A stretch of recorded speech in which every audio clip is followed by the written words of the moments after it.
Halo dulur Sampurasun, bagaimana kabarnya? Semoga kalian sehat selalu dan diberi rezeki yang melimpah. Balik lagi bersama saya Steve Austin. Pada video kali ini saya akan merangkum film yang berjudul Mechanic Resurrection tahun 2016. Oke lah dulur, tanpa panjang lebar lagi kita langsung saja ke filmnya.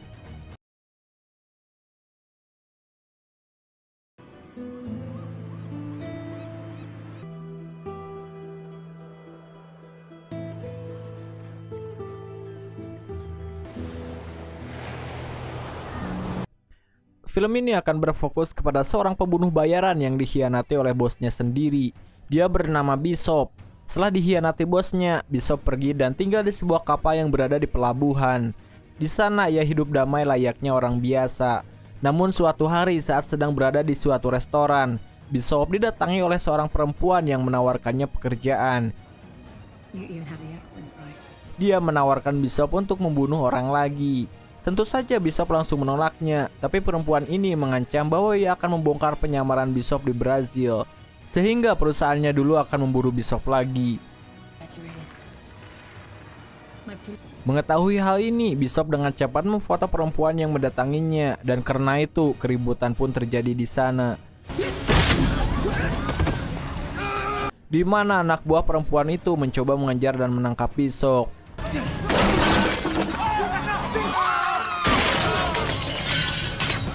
Tak tinggal diam, Bishop langsung menunjukkan kemampuannya dan mengalahkan satu persatu musuh yang ia temui.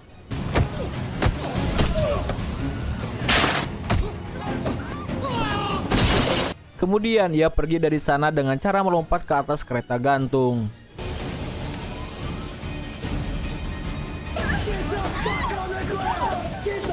Tapi sialnya ia masih bisa terkejar. Tidak ada pilihan lain, akhirnya Bishop memutuskan untuk melompat dari sana. Bagusnya pendaratan tepat di atas orang yang sedang terbang di bawah kereta gantungnya.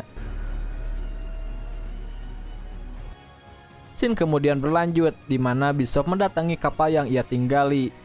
Di sana ia melihat orang-orang yang tadi kenalnya memeriksa kapalnya. Melihat kapalnya sudah tidak aman, Bishop langsung meledakkan dan menghancurkan kapal tersebut. Kemudian ia pergi ke tempat persembunyian lain di pelabuhan yang sudah ia siapkan. Setelah sampai di tempat persembunyiannya, Bishop mengeluarkan sebuah kotak yang berisi uang, senjata, dan paspor yang sudah ia simpan. Lalu ia memasukkannya ke dalam tas. Tidak berlangsung lama, akhirnya ia pergi dari tempat itu.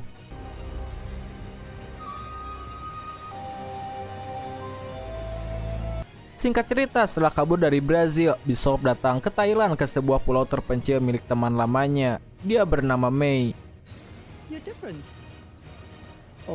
Di sana Bishop berencana untuk bersembunyi sementara waktu. Setelah mengobrol singkat dengan Mai, Bishop diantar ke kamar lamanya yang dulu pernah Bishop tempati. Dan sesampainya di kamar itu, Bishop dengan cepat membongkar lantai dan mengambil koper tersembunyi yang juga berisi sejumlah paspor dan senjata. Saat malam hari tiba, Bishop mencari informasi tentang siapa orang yang mengejarnya. Dengan bermodalkan foto yang ia ambil sebelumnya, ia menemukan bahwa perempuan itu adalah anak buah dari seorang laki-laki yang bernama Crane.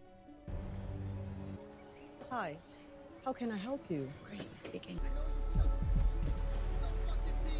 Scene pun berlanjut di suatu malam, di mana Bai dengan terburu-buru datang menghampiri Bishop. Ia meminta Bishop untuk menolong seorang perempuan yang disiksa oleh pasangannya di atas kapal yang berada di pantai pulau itu. Awalnya Bishop menolak karena itu urusan pribadi, tapi karena bujukan Mai, Bishop akhirnya pergi untuk menolongnya. Sesampainya di atas kapal, saat Bishop mencoba menolong perempuan itu, perkelahian pun terjadi dan secara tidak sengaja Bishop membunuh laki-laki yang mencoba melawannya.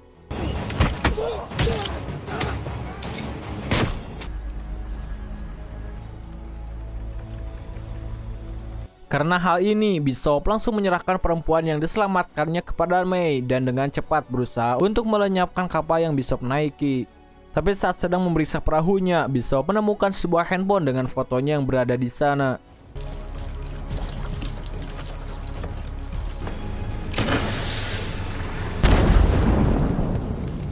Mengetahui hal itu, setelah membakar kapalnya, Bishop pergi menemui perempuan yang baru ia selamatkan, dan perdebatan pun terjadi antara mereka.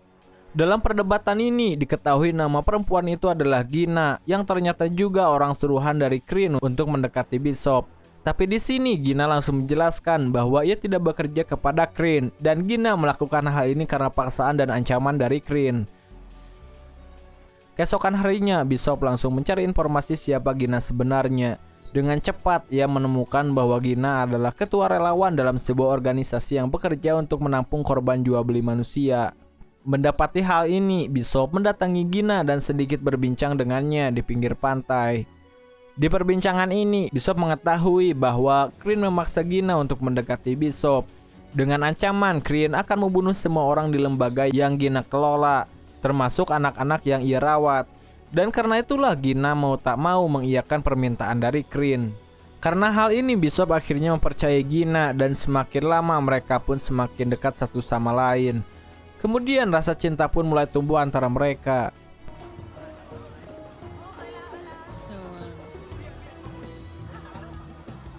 Tetapi kebahagiaan itu tidak berlangsung lama. Suatu hari tiba-tiba pulau mereka didatangi oleh anak buah Crane yang menyamar sebagai polisi untuk membawa Bishop dan Gina. Tak mau menyerah, Bishop pun mencoba melawan. Namun karena kalah jumlah, Gina dapat diculik dan langsung dibawa pergi oleh anak buah Crane. Di sini juga Bishop akhirnya mau tak mau harus menyerah. Kemudian ia mendapatkan telepon dari Crane yang mengundang Bishop datang ke tempatnya.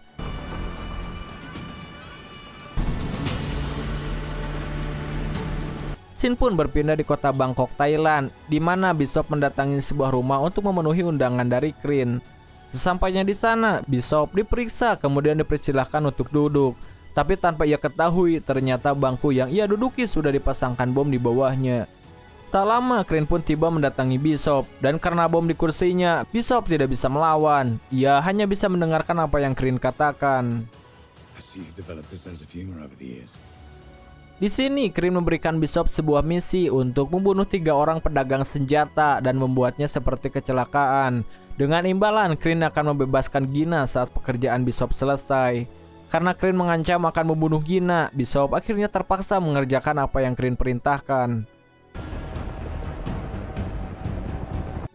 Misi pertama pun langsung dilakukannya, di mana Bishop berencana akan membunuh seorang laki-laki yang bernama Krill yang berada di sebuah penjara di Malaysia.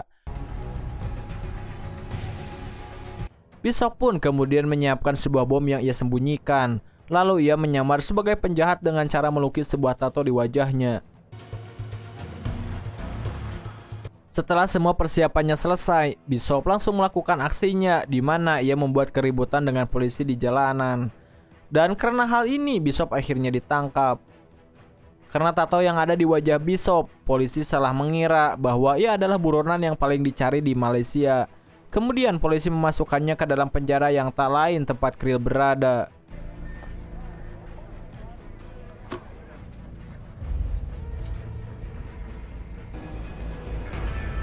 Good luck. Setibanya di penjara, Bishop mulai mendekati Krill dengan cara menyelamatkan Krill dari orang yang akan membunuhnya. He used to be Krill's best assassin.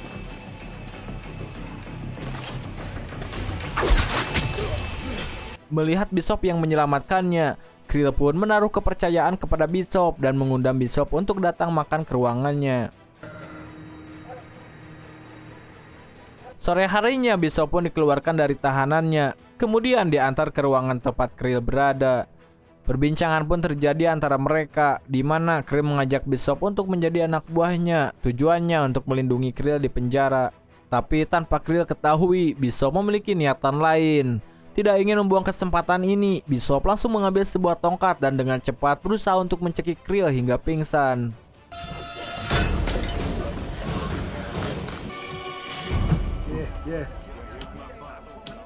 Setelah Krill pingsan, Bishop mencampurkan semacam obat dan membuat Krill meminumnya hingga overdosis sampai mati. Kemudian langsung meninggalkan Krill di sana. Mengetahui Krill sudah tak bernyawa, keributan pun terjadi di penjara. Tak mau menyia-nyiakan kesempatan yang ada dengan bom yang ia sembunyikan, Bishop berencana untuk kabur dengan meledakkan tembok yang ada di sana. Kemudian langsung melompat dan menyelam ke dalam laut dan berenang menuju kapal yang sudah diperintahkan Crean untuk menjemput Bishop.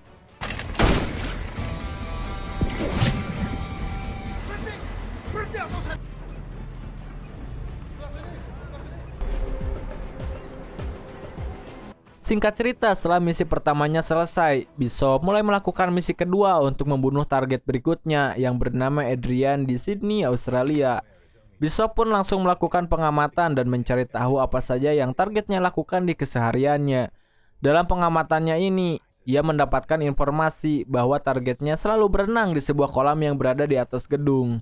Memanfaatkan ini, Bishop menyamar dan masuk ke dalam gedung tempat Adrian berada. Dengan perlahan, Bishop memanjat dari luar menuju ke atas. Sesampainya di bawah kolam, saat Adrian sedang berenang, Bishop dengan cepat melubangi kaca di hadapannya. Kemudian memasukkan semacam bahan kimia yang membuat kaca kolam renang itu retak. Dan karena hal ini,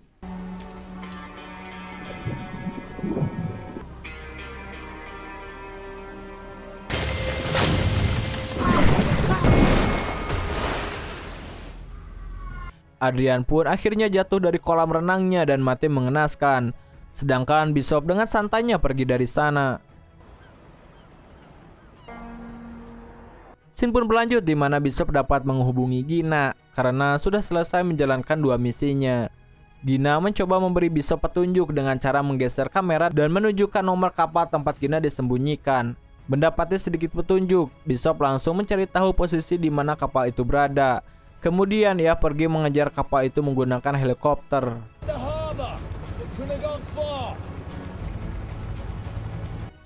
Beruntungnya dalam pencarian ini, Bishop dapat menemukan kapal tempat Gina berada. Bishop pun secara diam-diam masuk ke dalam kapal itu dan berusaha merebut Gina yang saat itu dibawa oleh anak buah Crean.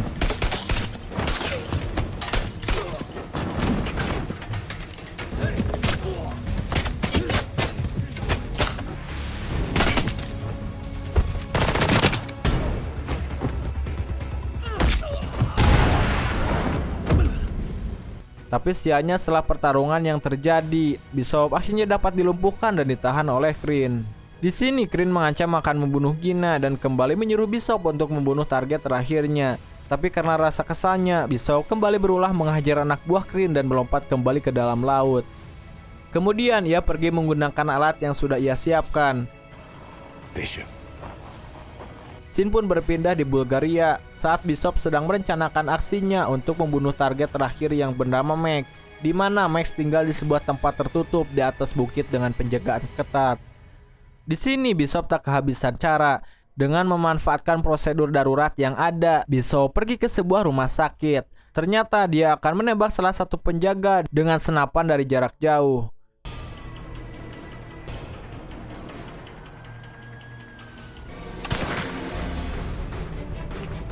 Kemudian secara diam-diam menumpang ke helikopter rumah sakit yang datang untuk menolong anak buah Max yang ia tembak. Setelah berhasil masuk, Bishop dengan kemampuannya menghajar penjaga yang ada dan masuk ke ventilasi udara.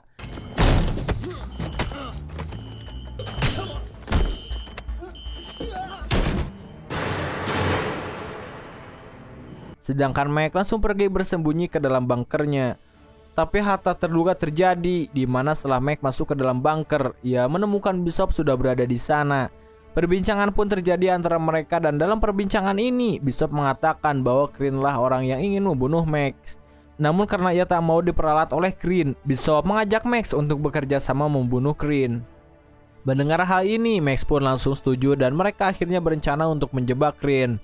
Rencana mereka yaitu membuat Max seolah-olah sudah mati, sehingga Crean akan datang untuk mengambil kapal selam yang Max miliki. Tidak lama rencana pun langsung dilakukan, di mana Max pergi ke tempat kapal selamnya berada, dan saat tiba di sebuah jembatan, Bishop meledakkan bom yang membuat Max jatuh ke dalam air. Tapi ternyata Bishop datang menyelamatkan Max dan membawanya ke pantai terdekat untuk bersembunyi. Di sini Crean benar-benar percaya karena melihat berita bahwa Max sudah mati. Lantas Crean datang ke sana dan menyuruh anak buahnya untuk mengambil kapal selam milik Max. Tapi tanpa mereka ketahui, Bishop sudah menyiapkan jebakan dan bersiap-siap menghabisi mereka. Tak lama anak buah Kryn pun datang dan aksi tembak-tembakan kembali terjadi.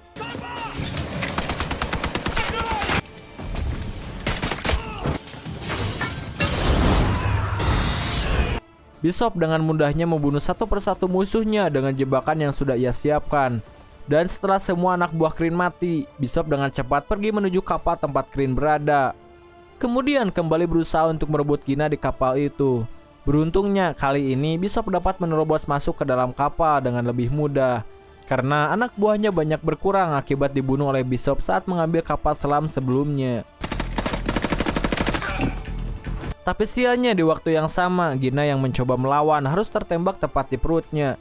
Melihat Gina yang tertembak, Kryn langsung membawanya guna memancing Bishop dan berencana untuk meledakkan kapal sebelum ia pergi dari sana. Mengetahui kapal itu akan meledak, Bishop yang akhirnya bisa bertemu dengan Gina. Lantas dia langsung membawa Gina ke kapsul penyelamat dan mengeluarkan Gina dari kapal itu. Sedangkan Kryn dengan terburu-buru mencoba pergi menggunakan perahunya. Melihat Kryn yang akan kabur, Bishop dengan cepat membunuh anak buah Kryn yang menghalangi. Bishop akhirnya berhadapan satu lawan satu dengan Kryn.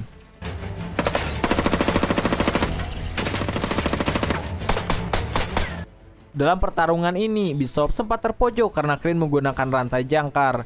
Namun Bishop dapat melawan memakai rantai yang digunakan Kryn. Di sini Bishop berhasil mengalahkannya, yang kemudian mengikatnya dengan rantai sehingga Kryn tidak dapat bergerak. Di akhir pertarungan mereka, Kryn mengatakan bahwa Bishop tidak akan selamat dari ledakan kapalnya. Namun yang terjadi, Bishop malah kembali masuk ke dalam kapal. Tidak lama ledakan besar pun terjadi. Setelah kapal Kryn meledak dan terbakar, Gina yang saat itu berada di kapsul penyelamat berhasil diselamatkan dan dibawa ke daratan. Karena mereka tidak bisa menemukan mayatnya, Bishop dinyatakan mati akibat ledakan yang terjadi. Singkat cerita, setelah semua yang terjadi, Gina kembali mengurus organisasinya di Kamboja, sedangkan Mei tetap tinggal di pulau kecilnya. Namun hal tak terduga terjadi. Suatu hari saat sedang mengajar, tiba-tiba Gina melihat Bishop yang masih hidup datang ke tempatnya. Ternyata saat ledakan terjadi, Bishop kembali masuk ke dalam kapal adalah untuk berlindung di dalam tempat penyimpanan jangkar yang tidak hancur karena ledakan. Dan setelah bangkai kapalnya dinaikkan ke daratan, Bishop diam-diam keluar dari sana.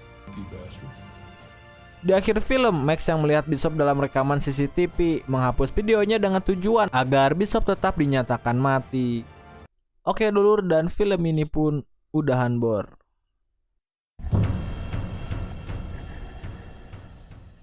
Nah itulah dulur seluruh alur cerita film Mechanic Resurrection tahun 2016. Jika ada kesalahan, saran maupun kritik silahkan tulis di komentar. Sekian dari saya Steve Dul Austin, unjuk diri dan mengucapkan terima kasih.